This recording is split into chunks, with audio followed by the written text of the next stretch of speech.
Hi, welcome to another episode of Coffee with Mirko, episode 55. 55. So happy and glad to have you here. Feeling grateful. So thank you for listening. Thank you for being here. I really appreciate. Before I go ahead, I just hope that you are safe. Hope you're well, and if you're not, hope that things will get better for you. Today, I'm excited to have another amazing coffee person. His name is Dale Harris, and he'll be joining soon. So until we are joined by him, I just wanted to let you know that I would love to see this coffee fam growing and community. So if you feel like sharing a screenshot, a tweet, or Instagram or Facebook, we're always happy to see you guys tagging us. It's always good to see and build this community for coffee. Not just coffee, just people who get together, share a cup of coffee, we talk, interview, open Q&A. So if you want to share this, please go ahead, take a screenshot of the podcast or the video or the Instagram live that you're following right now, and you can just repost it on your stories. That will mean the world to me. But what I'll do, I'll send an invite to Dell. I'm sure he will tune in real soon. I just spoke to him, so that's good. Vag, good to see you. Coffee Junkie, what's up? It's Coffee Junkie is in the house. Brew Shark is in the house. Oast Consult is in the house. Vag, big Vag. Who else is here? If you're new, just drop in a quick hello. I love to meet up with new people. Say hello, say where you're from, say what's good, say what's up. I'd love to hear more from you. But yeah, they'll tune in a matter of minutes. He talked to me just a moment ago, so we should have him in a matter of time. Hey, Ki Kanata, good to see you. Lorcan Looney, good to see you. I think you're new here. Welcome. This is a podcast, a live stream where we interview mostly coffee people. We'd love to get more industries eventually. Today we're lucky to be joined by Big Dale, and will be a good format. Usually it's an hour with allowance of obviously Q&A. You from Ireland, welcome. Great to have people from that side of the world. We are based in Melbourne, Victoria, Australia, and he is the man. And Broomfield Coffee, Artisan Specialty Coffee Roasters, based in London. Good to see you, and let's all welcome Dale.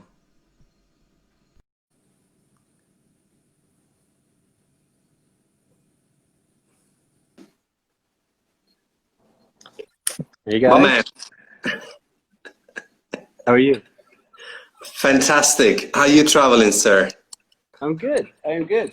It is the start of my day, so who It's knows the what's gonna tail end happen. of mine. Is it a good one? Was Wednesday good? My day is good. Oh yeah, day is always good.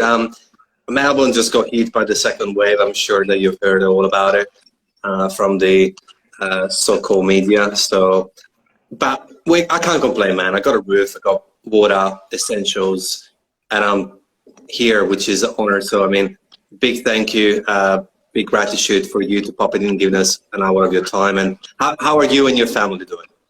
Uh, uh, we're all really good actually. So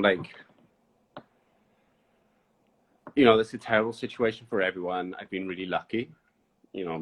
My family are safe, are well. They're all in a good place. My team, my employees in the business, we're all finding ways through, and none of it's great, but it could all be a lot worse. And I feel blessed and kind of privileged that I'm able to keep doing what I do. 100%. I think for the ones who have had that health and financial sort of, I suppose, good enough or balanced, it's actually a good opportunity to pick up new things and be able to, especially in privileged countries like Australia. You feel me? It's like we got the job keeper and job seeker, we got welfare payments, we got a whole bunch of different elements. So it's great. Like for me, it was an opportunity to create this live streams, and I've been blessed. So I'm in that privileged position and I'm aware of it. So my heart mostly goes to the ones who can't afford even a roof on their heads anywhere in the world. So for sure, we're the lucky ones. But look, we're not getting too in the darkness. Look, I'm sure you've answered this question a zillion times, but just to give some context, could you kindly tell the audience, that people are going to rewatch and listen to this, how did you start your coffee journey? How did you get started there? So I think most people who work in coffee, it was an accident, right? You know, they were pursuing something else, they were studying something, and then they had a great experience, and you know, maybe started working in a cafe to pay the bills, and ended up falling in love. And I was kind of different to that because I had not a great job, but I had a good job doing something else. It was similar, so it was working in retail, selling clothes for a company I loved, brand I loved. Really good job, really exciting opportunities, and then that company had some problems, went into liquidation. You know, big surprise, went into work on a Thursday and the doors were locked, kind of thing. Hey. So from that point, I took another job doing something similar for a different brand that I didn't love. And it's a great brand, great company, but it was, you know, talking to someone in Melbourne or Australia is different, but it was Billabong. So, Okay. you know, beautiful surfwear, streetwear, whatever. And I'm not a surfer. I've never surfed. I love the idea of it, but I've never made the first kind of leaps. So I was missing something. I was like, I knew that there was a quality of product, but because I didn't personally resonate with it, I found it really difficult. And up until that point, I thought I was a great salesperson and I could do anything. And I came to the realization that unless it's something I love, it's not that it's a waste of time, but that it's missing something that's really important to me. And so I had to work really hard to think about, what do I want from life? What do I want to do next? Coffee was a personal kind of passion, a hobby. And we're talking, you know, very much a home barista. You know, I had a very cheap espresso machine. I was reading all the blogs. This was a long time ago. So there was like alt.coffee and AOL kind of forums. And that was what I was doing in my spare time and what I really enjoyed. So it's, how do I make this my real life? And so my initial dream was, you know, set up a cafe that matches what I was seeing on blogs or on videos from across the world, but that I couldn't reach in the UK at that time. Because I was, you know, I've never lived in London. I was very much in like the rural kind of countryside, long way away from any big cities. So I didn't have access to great coffee. So I was like, oh, I should definitely set up a cafe. And if I'm going to set up a cafe, well, you know, maybe I should start working in a cafe first, you know, learn what it is before I make that leap. And so I got a job working for a chain, you know, wiping tables and working as a barista. And it was meant to be like my learning period, my apprenticeship before I did something else. And I've never opened that cafe. There's always been a different adventure, kind of one more step, one more thing I need to learn. So I worked in a chain for a couple of years. I went from, you know, wiping tables, making coffee, eventually managing a few stores. And through that experience, I learned a lot, but I also realized that I'd stopped learning about coffee and was back learning things about, you know, how to manage staff holidays and rotas and, you know, I don't know, the pastry fridge and all the little things that go into running a shop, but on coffee. So then I looked for an opportunity. I started working as a regional trainer for a really big company in the UK that supplied machines to McDonald's. They did the servicing for Starbucks, but they also had a large coffee supply to kind of catering companies and things like that. So I progressed through that company. And that was probably an essential step because I was learning about coffee, but I was part of part of a wider team, and there was resource there and a lot of trust. So they let me pursue things like barista competition, to learn more, to meet new people, to work at trade shows, which, you know, I hate trade shows. They're really hard work. But, Really? yeah. I love trade shows, but anyway, yeah, keep going. I love aspects of them, but the reality of there being lots of people in a room who want to sell things, and a lot of people in a room who want to buy things. Oh, I find it horrific. Yeah. So I just want to chat about coffee. But it was a fast track to meeting people and really growing. I grew through that company, competed a couple times with them, and then I met Steve, who owned and set up Hasby. So I met him through one of those competitions. We started kind of sharing ideas, and there was this opportunity to join a really small company. And we're still a really small company. So I think at that time we maybe had 10 employees, and now we have, I don't know, 20, 25. And like, there was an opportunity to start to effectively develop their wholesale offering and work with cafes and be part of something that was really driving coffee forward in a really particular way. So I leapt at that opportunity, and I've been there ever since. So it's 10 years now, just over, that I've worked here. And I've done a little bit of everything, but, you know.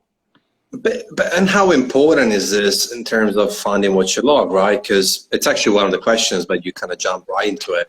And that was the core of what you did, right? It's like a lot of people just think in terms of, which is fine, but safety, what's meant to be good, what, you know, like, what, you know, I'm jumping through that question, but what kind of word of advice would you give to people who are stuck in that situation, in that good job, in that degree, and then one day they wake up and like, do I actually want to be a dentist?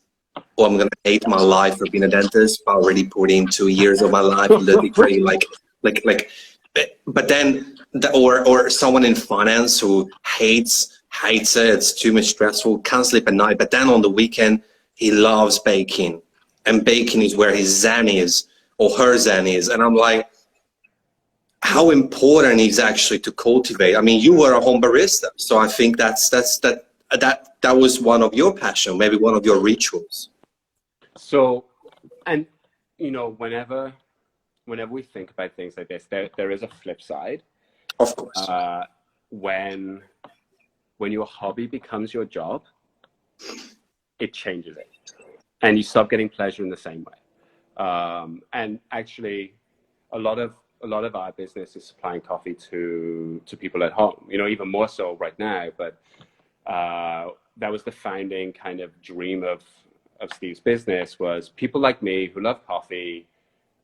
Where do they get good ingredient from? So maybe pre-COVID, maybe 50-60% of our business was online retail, which makes us really strange and allows us to do loads of really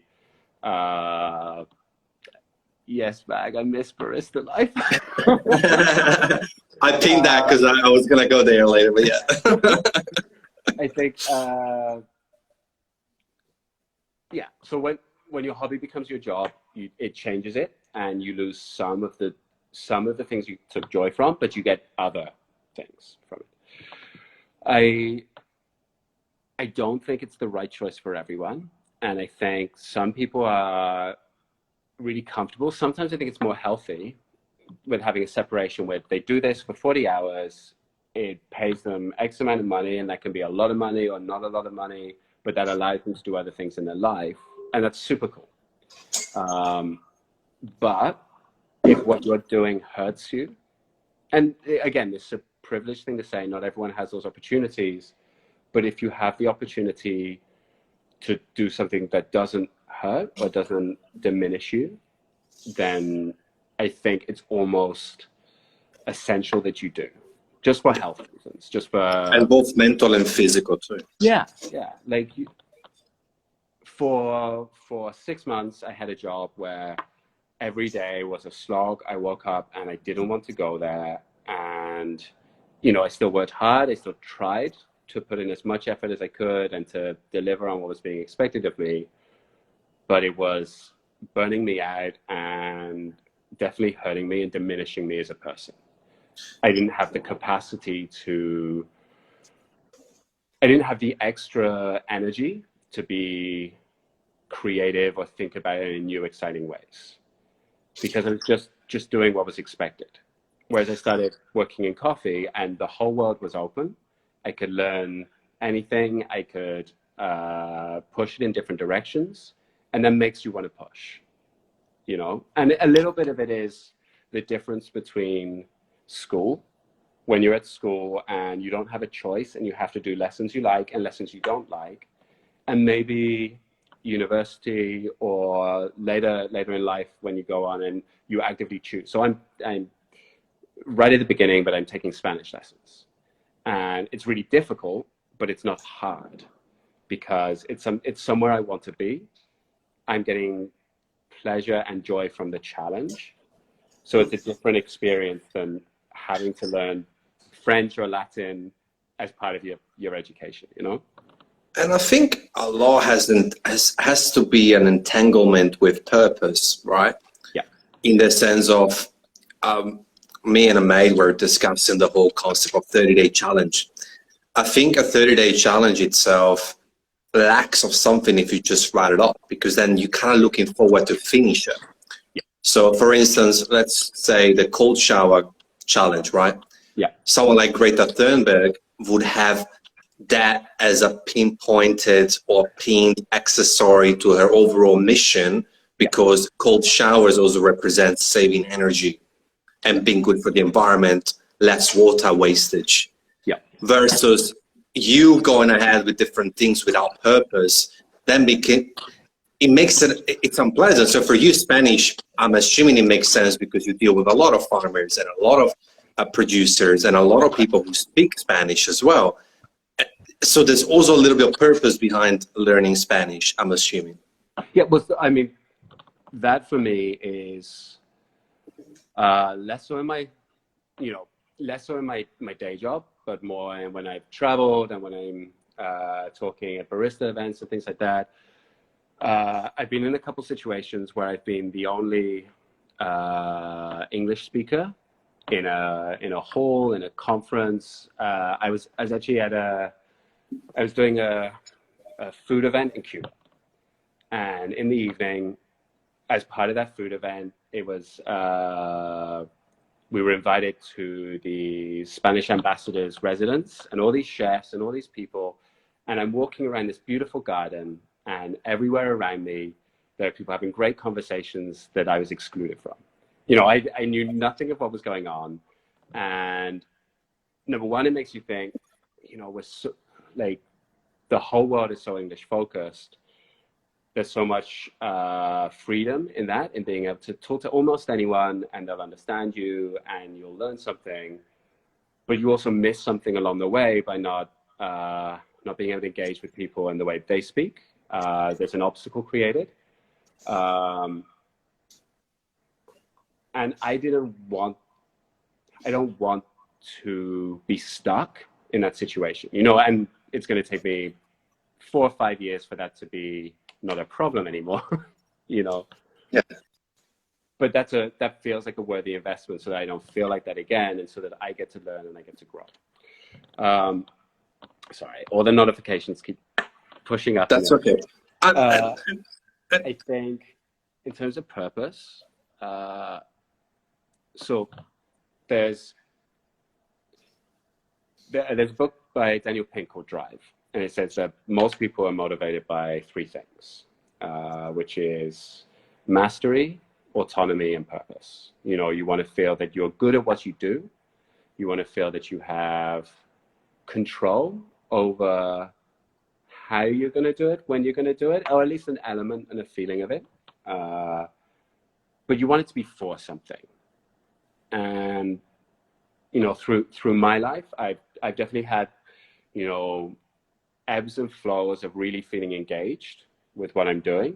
And sometimes it's about you. Sometimes it's about changing your perspective on what you do. Sometimes other things in your life are really hard, so you begin to lose your way. You can't quite see it. And that's the hard thing, is determining whether it's real or whether it's not.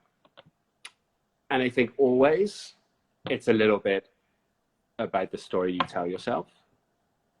And as long as you can believe in that story, it doesn't matter whether it's true. But if you can't believe in it, then that's a bad place to be.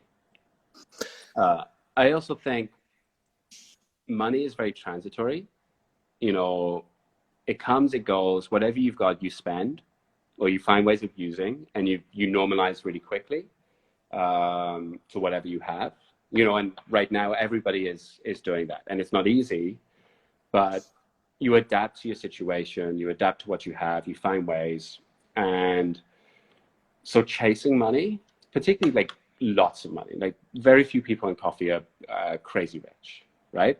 Probably no one. I think. Well, unless we're talking about big chains of coffee.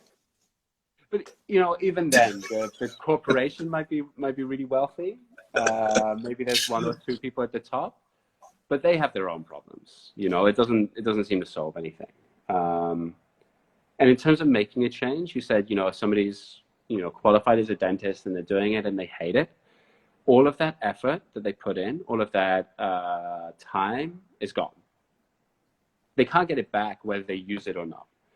It's a sunk cost that got you so far, but if it's not put you in the right place, there's no point factoring every future decision based on the mistakes or the decisions you made in the past. You know, and that can be true right now. So, you know, if things within my job right now or within coffee even stop giving me joy, or stop giving me enough reason to go, there's this mountain to climb, or there's this journey to go on, it doesn't matter what I have here, I should leave it behind. Yeah. It's my perspective, not right for everyone. But. Of course. Yeah, these are conversations, and these are obviously things that we share. And I think at the end of the day, my purpose of doing this is just adding value to at least one person. And even if that one person is either me or you or, you know, VAG or whoever it is, or person is going to listen to it in a week time. I think something that I've been really blessed with, because no parents are perfect, but what I always loved about my parents is that whatever I would tell them with, they might share their opinion, not impose it, share it. But the last sentence would always be, are you happy, right? And I know that happiness is a big conversation and a big topic, and there's a lot of meaningful and non-meaningful stuff in it to define it. But the translation is like, okay, are you happy to stay in Australia for 9 years by yourself? If that gives you joy and purpose and drive, fine. Yeah. I think it's important. You know, when I told my mom, and she's a teacher, that I wasn't going to pursue my studies, I wasn't going to uni, because personally, I saw uni as a limiting amount of doors for me, because I'm a people person. For me, I was more about, I can't pinpoint something. At one stage, I wanted the doctor, and then I watched the video of a autopsy, and I was like, bye-bye. That's it, not happening. So I was like, and then it hit me, I was like, if I go narrow it down, a lot of doors are going to close. Yeah. And what I learned is that ultimately we're so people focused, so people driven. A lot of industries are. That personality factor, those people skills, and the actual work experience comes in more handy than a lot of things. Obviously, uni is essential for a lot of jobs. Surgeons, doctors, engineers, architects, I get it. But then my mom was like, you know, she put her ego on the side because she's a teacher. She studied for a living, right? She loves it. And she just said, are you happy? And I was like, yeah, happy with my decision. I went, started working in wine, and then I came to Australia a year later. So yeah, so I think that's another element to it as well. If you can't sleep at night, you're a little bit in trouble, I think. Yeah. But anyway, thanks for sharing that. I think we went in a perfect path, which is organic and natural. And I know a few people might want to hear more about whatnot, but I think the perfect question is this. The other element to consider is that the industry has a vast amount of jobs available within any industry. How important is to choose the right one? And I think starting from washing dishes, it really helps to start the foundation, but also to kind of understand that there's different avenues. You don't have to become a barista champion. We're gonna touch base on that because I'm sure people want to hear about you in 2017. But like, you don't have to become a roaster. You can become a coffee blogger. You can become a coffee writer. You can become a coffee photographer. You can become.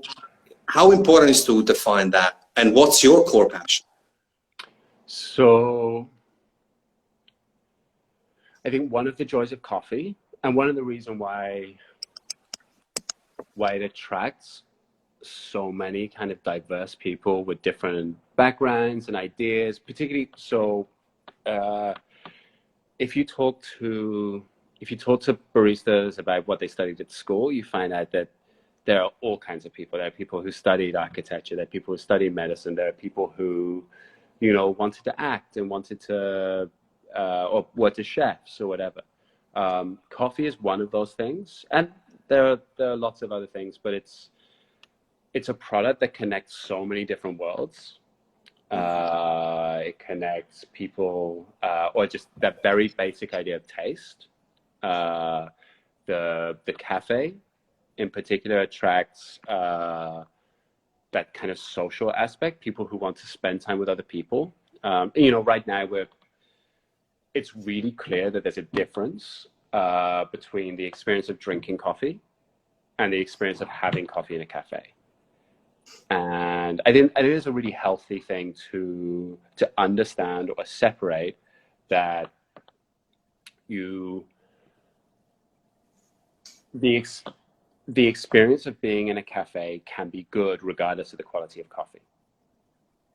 You know, you can have exceptional coffee at home that is missing something because you're not surrounded by other people also enjoying it, or the conversations, particularly the conversations not about coffee.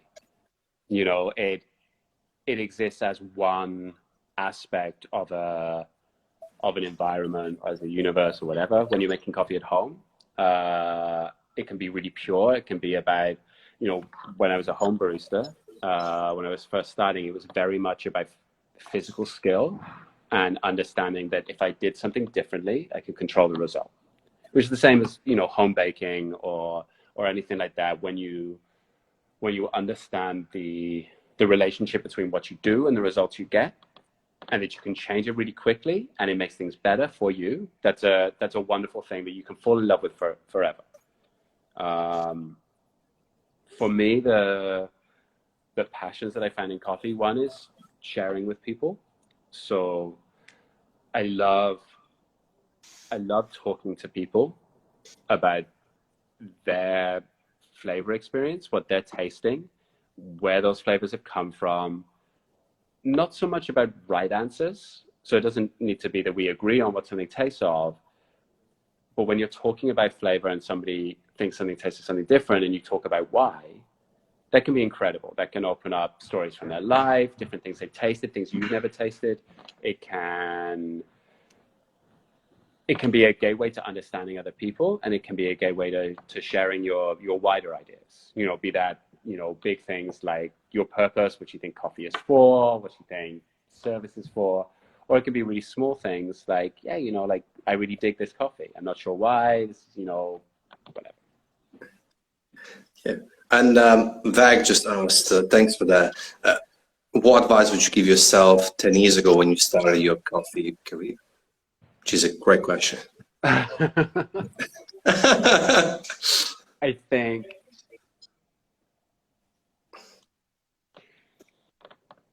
I actually think I did pretty well without too much advice. I'm not sure that anything would have really helped more than maybe maintaining a really open attitude. You know, you cannot predict the future. You cannot really choose what's going to be the most valuable thing. And if we look at competition, you know, competition was really valuable to me. Is a really good way of learning and pushing myself forward, or pushing myself into difficult situations to learn, grow. Everything that went wrong in competitions for me in the past helped me when I succeeded. And I definitely believe that I would not have won WBC or succeeded at WBC had I not made all the mistakes I'd made the years before. So even if I'd have made it to, Dublin was the year before. So had I made it to Dublin, I do not believe I would have won, because I needed to make the mistakes that I made that year to think about coffee in a different way, to learn a few more things to help me succeed the next year. And that's really hard, because that suggests that all you need to do is just keep going. And I love and I have this conversation with lots of people, and they go, it's, persistence, a great story of just working through it. And I don't think that's the right solution. I don't think everybody should just keep working forever at something that has no guaranteed result. Winning and success and all those things are they're almost an unintended byproduct of what you're really succeeding with, what you're really learning. You can't control what a judge this isn't just competition, it's what an employer, like a potential employer or a customer, you can't control their reaction to what you do. But you can control what you do, and you can be more mindful, and you can get better at controlling and ensuring that everything you do is intentional. That's right. There's so little that you can, there's a lot you can control, but there's so little that you can actually control. Like, there's a lot of things that go into it. And I think what you say about the byproduct was it just hit home run, as well as what you said, like it's not for everyone. And I think I'm going to ask a couple of questions around competitions later, because I know there's people I know they want it. I can go deep philosophical, but I know they want it. But we're at the halfway mark, and usually ask the out-of-the-box question to all the people that come on here. If you could, sorry, coffee is being brewed, which is that's great. Okay. It's a good time. If you could, who would you like to have dinner with? And it doesn't have to be coffee. Anyone. Whew. So right now, because I'm playing with lots of silly things and drink-related things, I'd like to have dinner with a guy called Dave Arnold, who used to primarily writes about cocktails and works with drinks and creates weird things for food and weird things for beverage creation. He wrote a really good book called Liquid Intelligence, and has run some pretty cool bars and projects. He's somebody that I'm learning a lot from right now, and I'd love to just ask all those other questions that you don't get from the books or from the blogs or whatever. Like, yeah, but really, like, how do we do this? And, honestly, like, and again, this ties to being open. It's like, there are so many people I'd like to spend more time with. So many people I'd like to ask questions of, and most of them are people we don't know, right? It's being open to, and one of the great things, particularly about working in a cafe, is you're surrounded by people with stories, with experiences, and it's at 4 p.m. It's been a quiet day. Someone comes in, or like the rush is over, and you're making coffee, and there's someone right in front of you, and sometimes it doesn't need to be about the product. You can just be personable, and you can ask them those questions, and it's amazing what you learn from people that you bump into. Well, like, one of the things, I'm naturally shy. Like, it's really easy to talk to coffee people, They're my kind of tribe and my community. Every time I'm on a plane, I want to get better at asking the person next to me questions. Every time that I have the guts or the willingness to do it, I get something good out of it. But there's always the fear, particularly on a long flight. You know, you start a conversation that never ends. It reminds me of a Seinfeld episode, but yes, it's like I just stuck there for 16 hours. I get you. I mean, yeah, it's interesting, isn't it? Because we're hospitality people, but then certain scenarios, certain situations, certain bad experiences have scarred us and they've made us a little bit more cautious, and that's okay. Like you say, you're working on it, and you know, I'm sure you catch enough planes. I mean, before COVID, to practice. I remember back in the day. It's a it's a constant practice, isn't it? You know, it's like being comfortable in video, be comfortable at writing or anything, and it's a constant practice. Speaking of which, practice. Going back on the competition, I mean, you said it. Competing is not a stroll in the park, both mentally and physically, even financially, if you allow me. I'll let you heavily sponsored. What would you say to people who want to get into it and people who are sort of new to it, but they already started, wanted to come see it? So every country is a little bit different. The resources, what the challenge of competition looks like. So countries like Australia and China, where, you know, the competition is huge, has real impact. There are big regionals, so the cost is higher. The US as well. The cost shouldn't be a limiting factor, because there are always people that will help if you ask for help. The hardest step with competition is doing the first one, but it's also the easiest step because there's no expectations. The pressure mostly comes from the competitor, because the judges, I don't want to say I've never had a bad experience with a judge. I probably have, but the judges are there to support the competition and the competitors. They want everyone to succeed, be it your first time or that you've been doing it for 5-10 years. You know, they give up their time, they give up their energy because they think that system of competition is good for the industry, is good for coffee generally. So the judges aren't against the competitor. The nature of competition, not just barista competition, but anything, if it's gymnastics or a football game, it's just a game. And some you win, some you lose, but you don't get very good unless you play. You know, and you can do all the drills and you can be the best at making coffee in the world and never compete. It's not about being the best at making coffee, you know, because it's different. It's an artificial situation that uses some of the skills that we use in a store, some of the skills we use when we're making coffee at home, and puts them on a stage. And it tests different parts of you.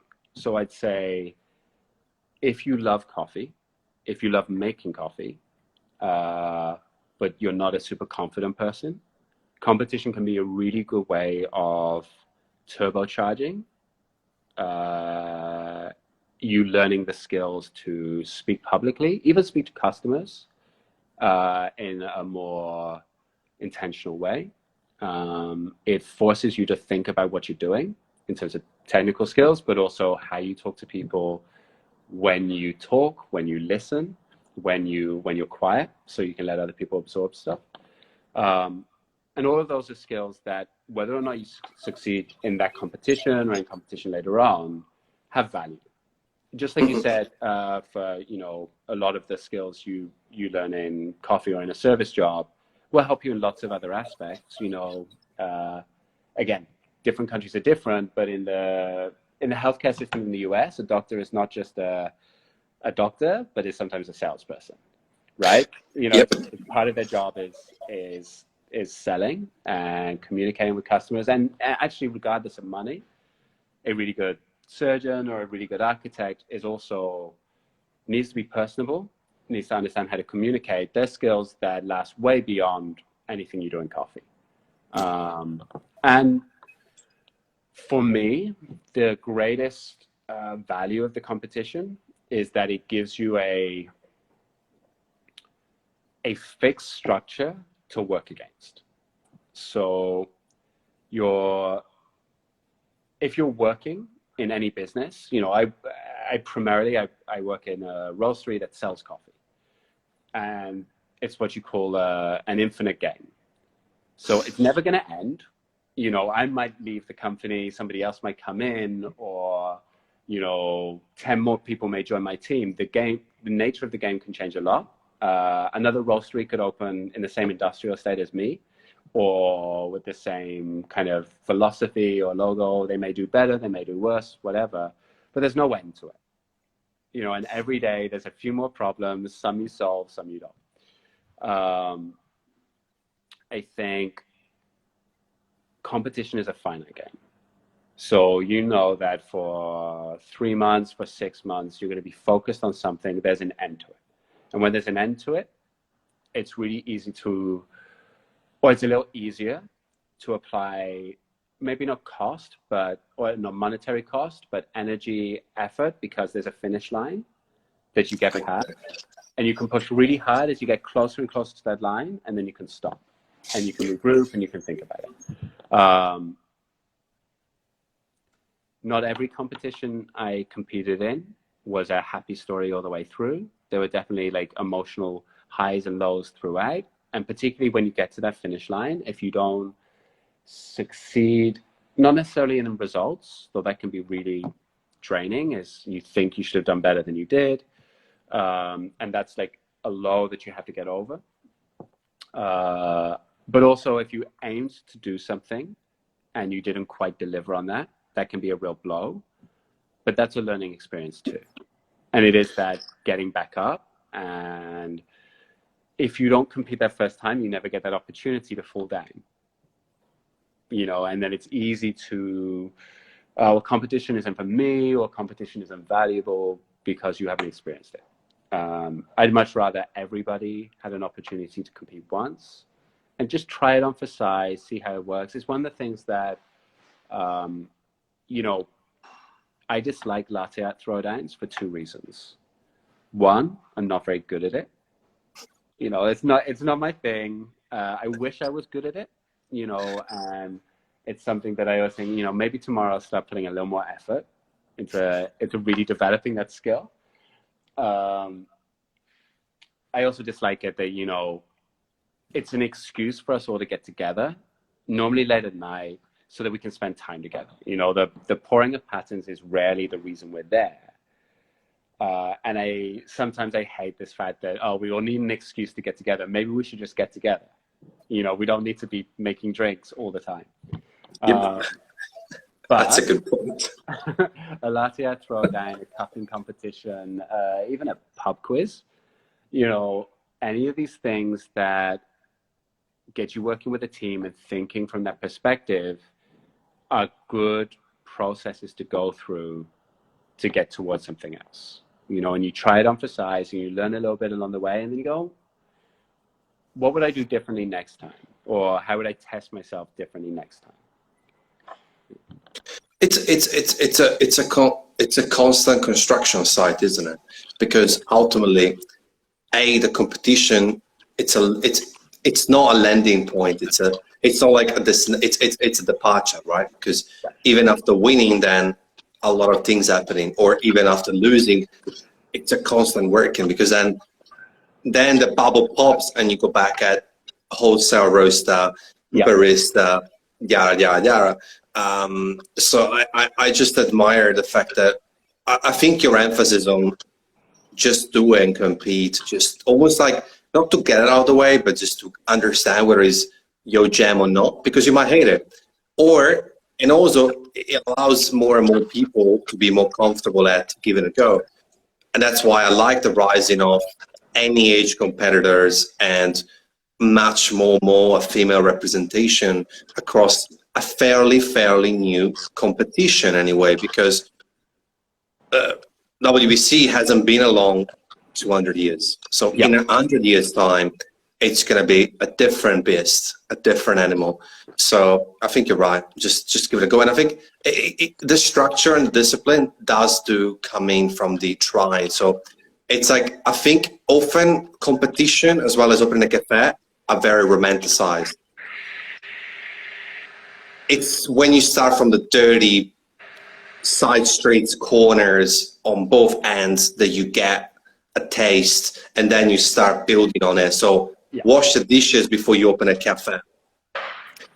Start with some little competitions, whether it's online or whatnot, or compete with yourself first in the mirror before you even dream of holding the trophy that you held in 2017. I think those are essential. And just a couple of quick questions. I think Herman Bale asking, Dale, when was it your first time to compete, or how was it your first time to compete? I think it's an incomplete question. So, first time I competed was 2009. Yep.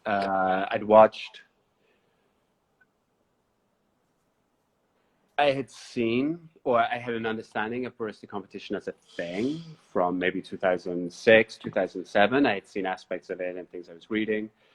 In 2008, I watched the national finals in the UK, and it was in a catering equipment trade show. It was a little smaller at that time, but from watching it in person, I maybe understood it a little better than when you see it through, particularly now. So if your only experience of competition is through the pretty slick videography from every national competition, you know, they all look like huge events.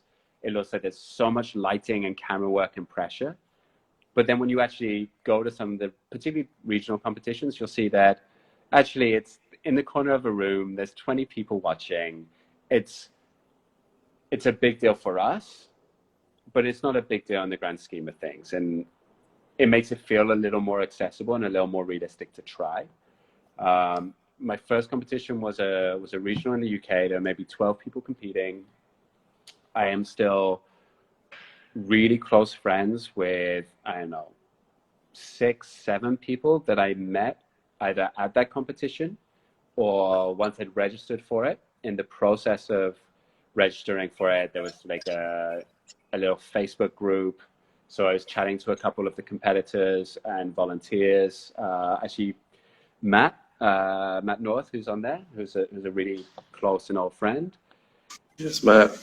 I think I'm not sure whether I met Matt for the first time at the competition. I think just before they did a barista jam kind of warm-up educational thing, and I met him there. But I could reel off the names of the people who competed that day. Some did well, some didn't. I did well enough, you know, and I think one of the great privileges was that first competition when I wasn't really experienced. I didn't have a great understanding of coffee. I had a pretty good understanding of how to make coffee on a machine. And I'd seen enough videos or enough people doing it that I understood the structure a little bit. I came, I don't know, second in my regional. I do know, I remember it really well. But I came second in my regional. It was probably lucky rather than skilled. But it meant that during my feedback from the judges, I was in a really positive place. It was like, I'd done better than I expected. I learned some things along the way. There were some clear mistakes I'd made that I could learn from and do better. So that put me in a really positive place to go forward. Because it was like, okay, I can do this. I can definitely do it better if I work harder at X, Y, and Z. And I think one of the great realities of the judging community is they tend to be really supportive of new competitors, really honest, and there is a standard that is expected.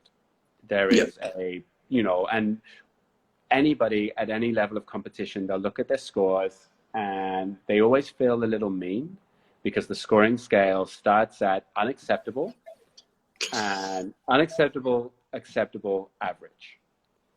And what is average, which gives you 2 points out of 6, which feels really hurtful. You know, no one wants to be average, but average is what most people are. You know, that is the standard in the world, is average. And when somebody scores your milk drink a 2 for visuals or a 2 for flavor, it's not a damning criticism. It's not you're useless, you don't have it in you, but it feels like that. What they're saying is, you know, I could have got that in any cafe. In a good cafe, that's what I'd have been served most of the time. And that opens up a can of worms for another episode around self-esteem and ego, and you know, like, so it's such a, there are so many faces of this in many aspects of society, with, you know, the negative side of social media, body image, etc. Like, I think taking criticism is so essential, like taking feedback is so essential, yet so difficult in this day and age, and I wonder why. And I think that you and I would have to brew this up over a second episode, so you're committing to come on here in a couple of months maybe. But I really want to ask you a question, because the hour flew, it's 9 minutes left. First and foremost, because Instagram just chop it at 30 seconds countdown, and then it's like, see you later. So first of all, thank you. I'll shoot you through a DM. Keep the thanks quick and easy. But I know this is a topic that dear to you, dear to me. We give coffee for granted. Between, you know, the price crisis, climate change, it's a risk. It's undeniable risk. It's undeniable underpriced, and climate change, whether we like it or not, stuff is happening at farmers can see. What could be the single most effective action or change that someone could do to help the whole ecosystem? A barista or a consumer? Probably consumer, because there's more. I think there consumer and yes. So, but, as a barista, one of the things that I talk about a lot is you have power to influence consumers. You are, particularly in somewhere with a strong cafe culture where people are buying coffee from baristas, they're buying it by the cup. You have that opportunity to help them understand the value of coffee, to give them a really good experience that adds value. The world has changed. You know, the world changed really quickly 3-4 months ago, and what happens in the future is a choice. It doesn't need to be what it was before. We can set new rules, and we can do them completely independently of other people. One of the big problems we have in coffee and in business generally is businesses are fighting to achieve value for themselves, and normally there is a bit of a race to the bottom in that if you can lower your cost or lower your price point, you suck up more value and your business gets stronger than your competitors, right? But that's a really bad system when all of the value that we have, all of our wages, all of our nice cafes and nice equipment, all of it is paid for from the effort of not just the farmer, but the farm laborer. All of that value comes from work that's done at origin. And I don't want to get diverted, but if we look at kind of the questions that have been not raised for the first time, but the priority of thinking about them has been raised because of Black Lives Matter and stuff like that. There is systemic inequality in coffee. Doesn't matter how good we are, doesn't matter how well-intentioned we are, our entire industry is built on a model that extracts value literally from places, from soil, rips that value out and repackages it so that we can sell a nice cappuccino and get a bit more money for our marketing budget so we can sell another cappuccino tomorrow. And we need to change. Yeah. That's perfectly said. Yeah. And whenever you look at a graph or a diagram of where the value is, you know, and this is what the consumer often does is, oh, why am I paying $5 for a cappuccino when I know it costs 30 cents to make it? And they miss, and it's really hard and uncomfortable to communicate. Well, there's the rent and there's the staff wages, and actually there's a reason why only a small amount of that value goes back to the producer or whatever. Like, there's lots of costs involved in selling that cup of coffee. But if we could increase the value that we're charging for coffee and paying for coffee and keep that additional value and pass it all the way back, an extra 5 cents makes a real difference if it goes all the way back. The problem is, how do you transparently and honestly share that all the way through? And we need so much more clarity, so much more honesty in how we structure our business, structure our building to make that happen, and structure the economics of coffee to make that happen. They're really difficult questions. There is no one answer that will solve it, but we need to be using this opportunity we have as we rebuild, to rebuild in a way that matches our values and our purpose. You know, we can bring it back to all those things we were talking about at the beginning. Oh yeah, yeah. So my business is we are not focused on the best coffee in the world. You know, the best coffee in the world is just like the best wine in the world is the most expensive, the fancy thing, the thing that everyone's talking about this week, and then next week it's something different. And there's nothing wrong with that. But there isn't something innately valuable in that for me as a person. Our business focuses on relationships. So we buy from, very roughly from 30 to 40 different families, people, companies each year. That's our coffee supply. And each year we want to put a little more value towards those people so that they can invest a little more in improving quality that we benefit from. You know, it should be a cycle where our work supports their work that supports our work, you know. Yeah. And one of the things that I love about that model that we built for our company and for our customers is that that's a model that any other company can take and do in their way with their producers and create value for themselves. That doesn't hurt my value, but reinforces their business and finds a different group of producers. You know, one of the challenges in coffee is because there's so many small businesses and we're all looking for easy answers, we all tend to buy the same coffees from the same 50 people.